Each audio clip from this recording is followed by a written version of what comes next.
Good evening and welcome to Political Capital, because you can't have one without the other. Today on the show, we delve into the unfolding political and economic situation in Zimbabwe.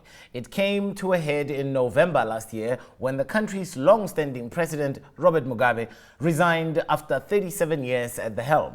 Today on the show, we discuss Zimbabwe's political capital, but first, let's hear from my colleague, Ansela Mangena, award-winning journalist who calls Zimbabwe home and has been living the story for the better part of the last 2 years. My name is Ansela Mangena, a journalist at Forbes Africa magazine. I spent a lot of time over the last 2 years visiting the country of my birth, Zimbabwe, and I was reporting on economic and political landscape as things began to change. A lot has happened over the last 2 years, but my trip in mid-2016 was one of the big highlights, and it was also a big sign that Zimbabwe might see a change soon. I remember when 3,000 people camped outside the courthouse for a man that they didn't even know. Crowds covered all 3 exits of the court, vowing to stop their men from being taken away. They even stopped police, who for the first time in my life appeared unusually tame, to search the cars and to see if their man was inside. Inside the court was Ivan Mawarire, who was a pastor who initially was first charged with incitement of violence and then for trying to overthrow the government. This after months and months of posting on social media, posting videos criticizing the Zimbabwean government, which the government didn't take lightly at all. The videos tapped into mounting anger over high employment and corruption, which sparked very rare peaceful protests against the president, Robert Mugabe, at the time. My travels through the country also took me to Beitbridge border, where there was a pandemonium as hundreds of cars lined up to be stripped and also searched before proceeding into Zimbabwe.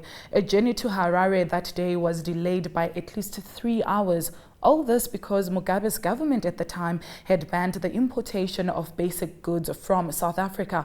All banned goods were confiscated, causing a lot of outrage on the ground. That morning, I remember I met Priscilla Ngwenya, who was a woman in the autumn of her life who told me that she had endured a lot of pain working in South Africa for her grandchildren who were back in Zimbabwe. She was trying to import just 20 liters of cooking oil into the country, and when she was told that she couldn't do that, she poured all of it onto the ground. It was so bad that very day, a warehouse where the authorities were keeping all the goods taken from the people was actually set alight. Many shops were and are still packed with imported goods. But on the other hand, in Workington, an industrial suburb in the southwest of Harare, I also met a stubborn survivor, a factory that has been producing Zimbabwean products since 1978. It's called Rank, which is a leading stationery supplier in Zimbabwe. It also distributes paper and board to printing industries and manufactures plastic goods. The company managed to keep its doors open, all this through the harsh economic times that they were going through by just breaking even.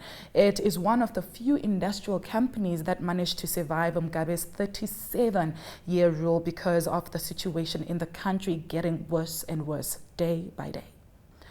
During the week, if you drive around what was once Zimbabwe's industrial hub, Bulawayo, which is actually where I'm from, for example, the factories are dead. But on Sundays, funny thing is that they come alive with sounds of worship.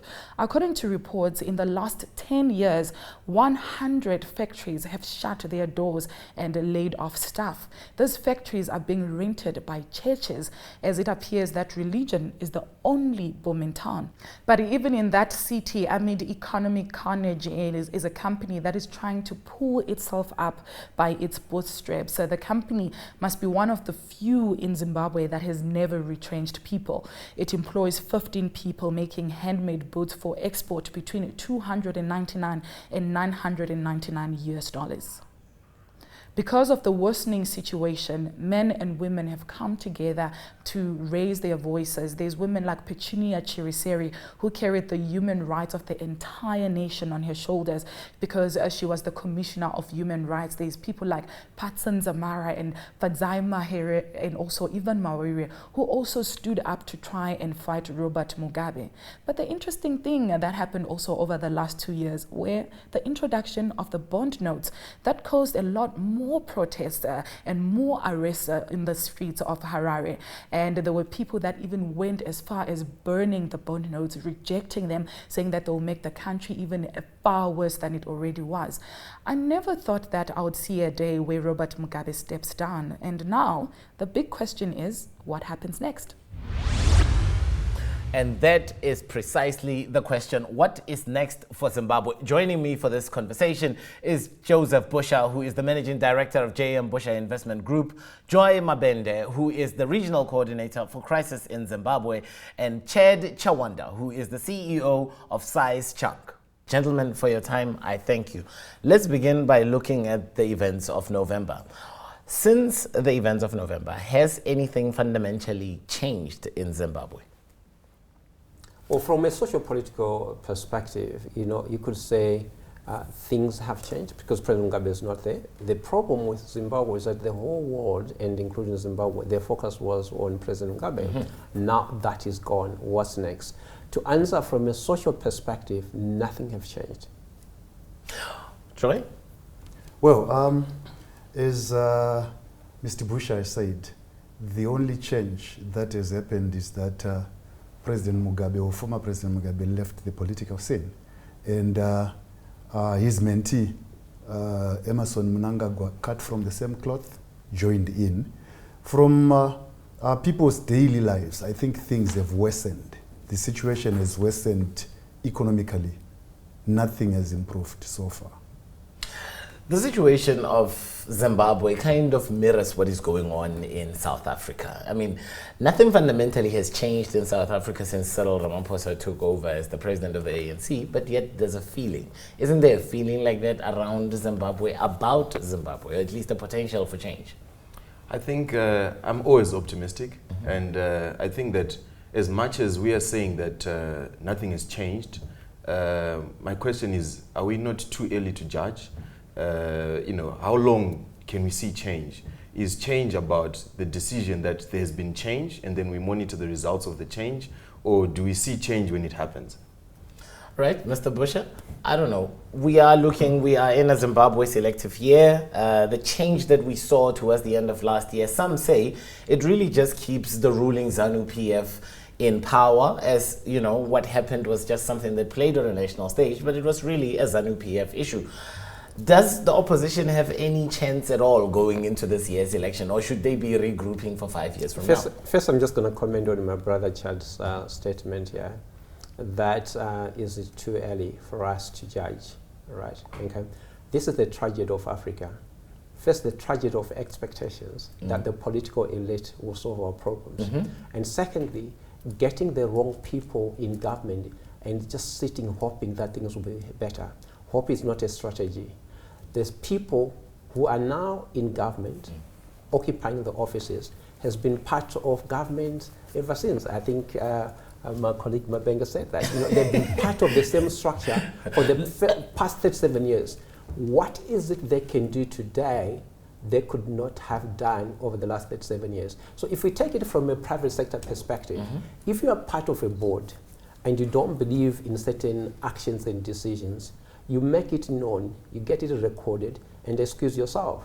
Now, what happened in Zimbabwe is that there was a moment of coincidence when the people of Zimbabwe were tired of our former president, and in particular the actions of the First Lady, his wife, Margaret Mugabe. And at the same time, okay, because of factional fighting within ZANU-PF, certain people within ZANU-PF felt threatened, and hence Zimbabweans and the common people had a common enemy or objective, was to get rid of the Mugabe rule. And that coincidence then suited those people in power now.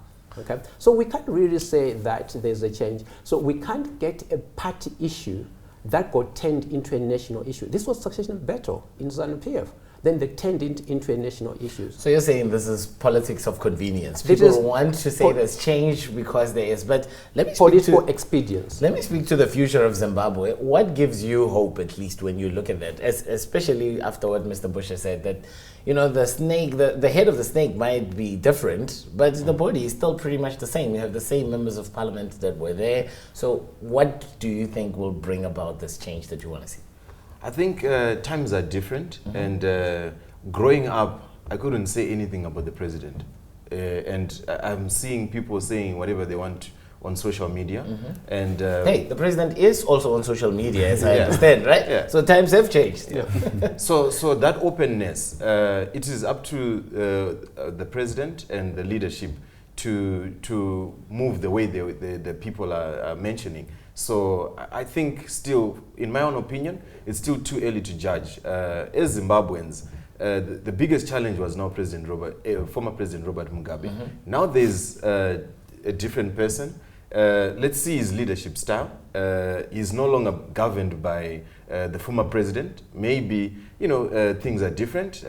For me, it's still too early to judge. Maybe because we're going towards elections, that's a different story. Joy, let me include you in this. Now, we are heading for an election, and Western powers, if you will, and funders are looking at the run-up to the elections and whether or not they will be free. Of course, whether or not they're free will have economic implications on Zimbabwe's investability.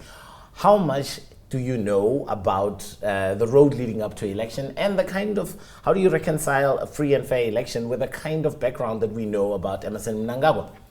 Well, let me first, just respond a little bit to my colleague Chad around, it's too early to judge.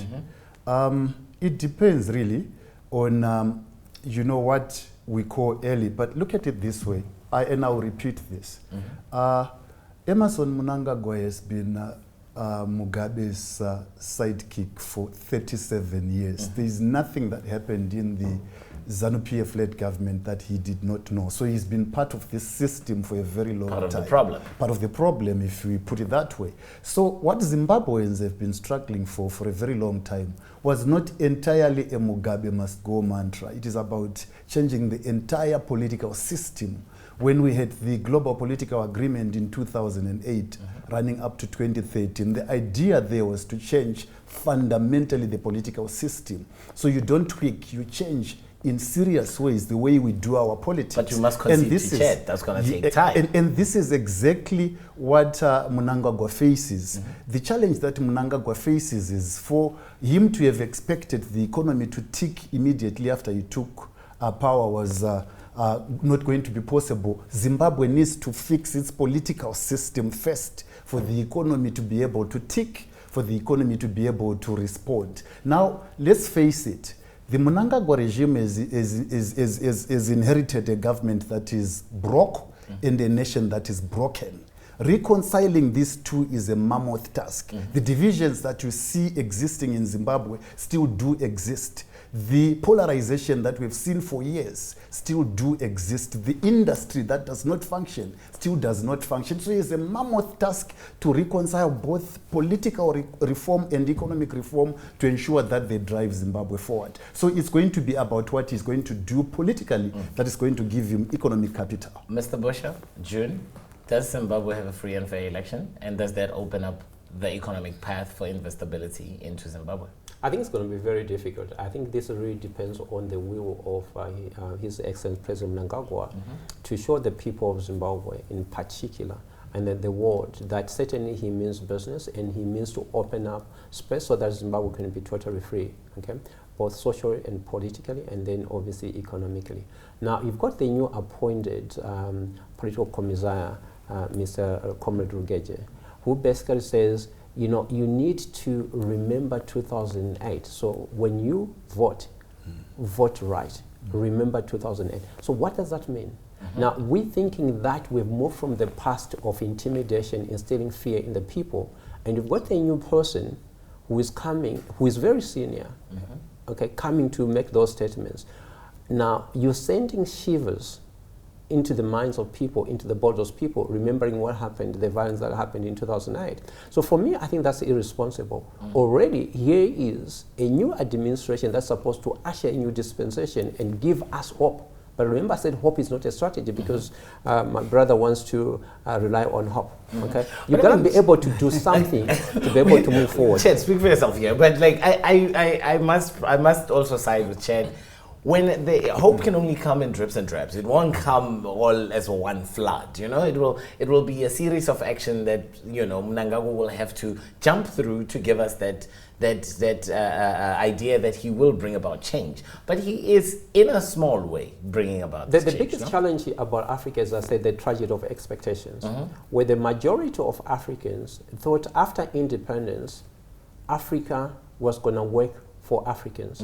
And then with the minority, whether in the business class or political class, okay, political elite and business elite, that have remained controlling and then would pin their hopes on them, yet they've got a different agenda altogether. I'm not suggesting that we should not support anybody, but what we're saying is that what we need to do is to be realistic. Look at Rio, right? So the words must be followed by actions. So this counts more than promises. Chad, I think for me... Okay. Please go ahead. Sorry about that. I think for me, I'm looking at from a young entrepreneur's point of view, that really looking at the future of Africa, is politics going to create jobs? I don't really think so. You know, so I'm looking at it saying, okay, how do we as young entrepreneurs get to a point where we create jobs, where we create economies that are thriving? For the past 20 or 30 years, we've seen that politics has not been able to create jobs. And guess what? There's a bigger challenge, which is not even politics, which is technology that is coming in and it's wiping away jobs before they even start creating them. So my question is, yes, we want to look at the politics, but as entrepreneurs, as business people, what are we doing to support whoever that is there? Yes, there are issues of, is it free and fair elections and so forth, right? Which is also a factor and very important.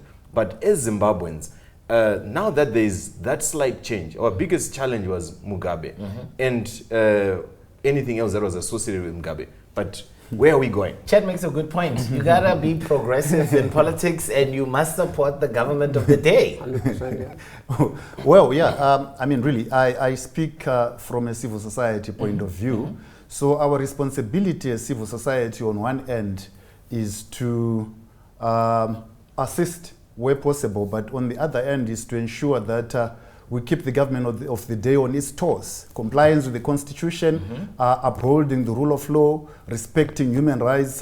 You see, business thrives in an environment, in our context in Africa, business thrives in an environment where the politics is correct. Chad speaks about, the lesser role that politics play. But in Zimbabwe, for us to get to 90% unemployment is because of politics. For industries to close down and operate at less than 30% capacity utilization is because of politics. This is why the intersectionality between politics and economics is very important. And once we understand that intersectionality, it's going to be very easy for whoever is occupying the levers of the state to get things moving. Okay, we're just going to hold it right there, gentlemen. Let's just go for a small ad break. We'll be back in a minute.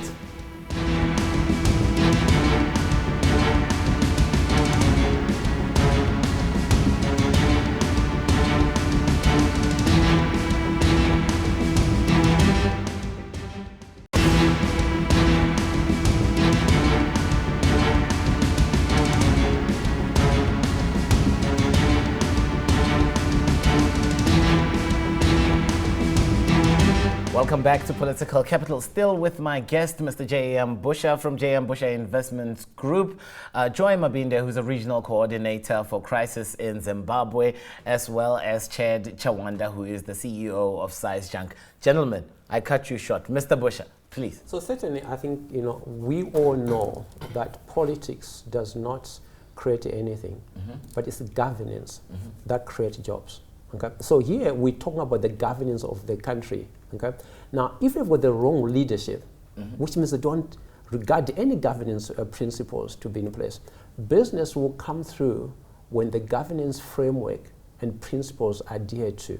Okay, there is global standards in terms of how people should behave and do things. Okay, there's a deficit of trust in Zimbabwe and in Africa between citizens and those in political power.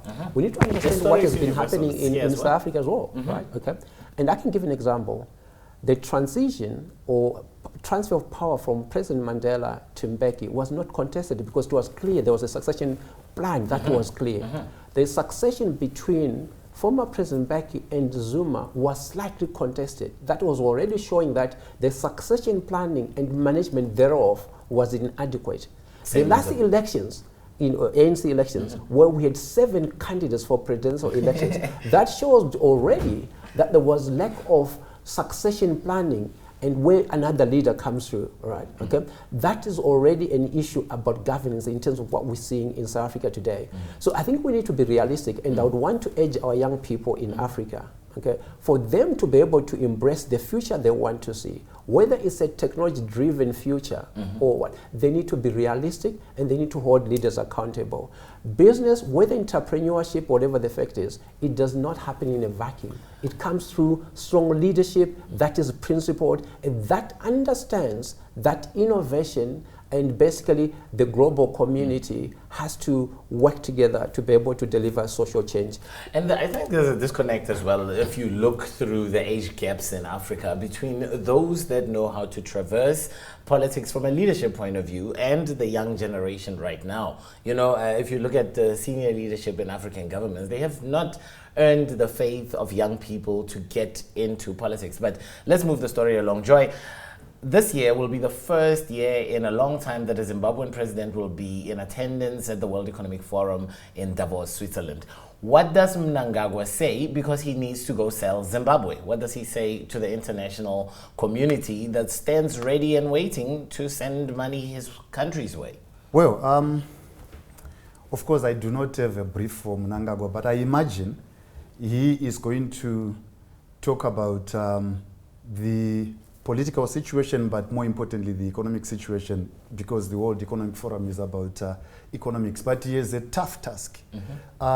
Here is Mnangagwa speaking about a nation that is settled by both domestic and external debt. For instance, Zimbabwe's debt, as you may know, currently stands at about 11.6 billion. That's a huge amount of money. That's about 82% of Zimbabwe's gross domestic product. We can show about you 16 we billion, can show you that in South Africa. So there he is, trying to say to the international community, here is Zimbabwe, you can still invest in Zimbabwe.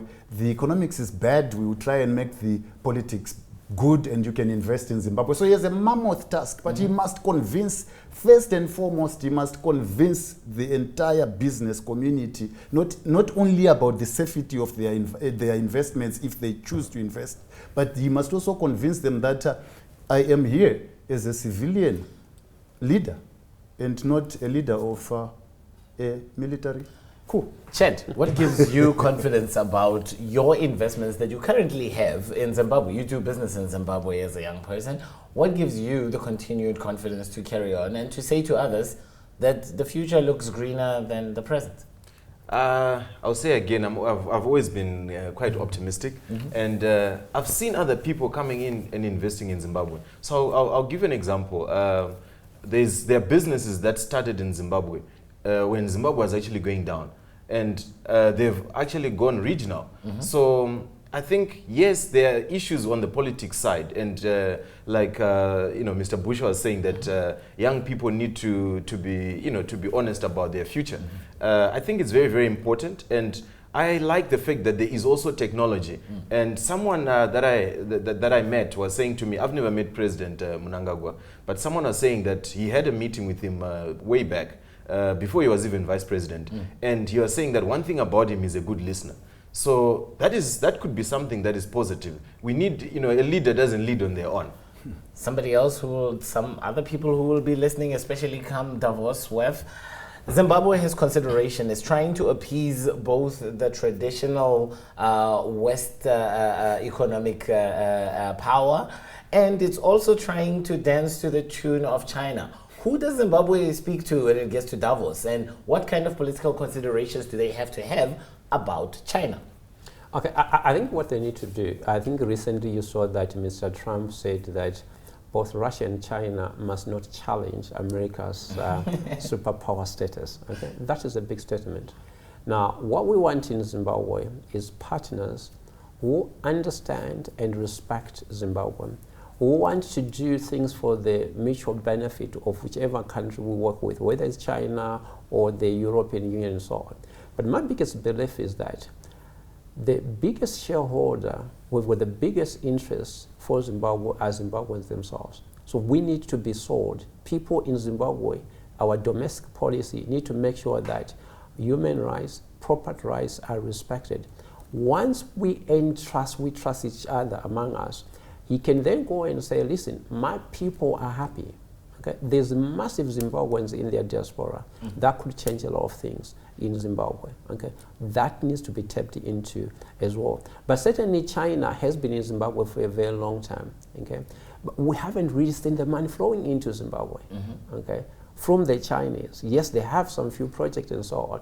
We're looking for sustainability and really the trickle down to the main industries. Gentlemen, I'm going to have to wrap. Joy, I start with you.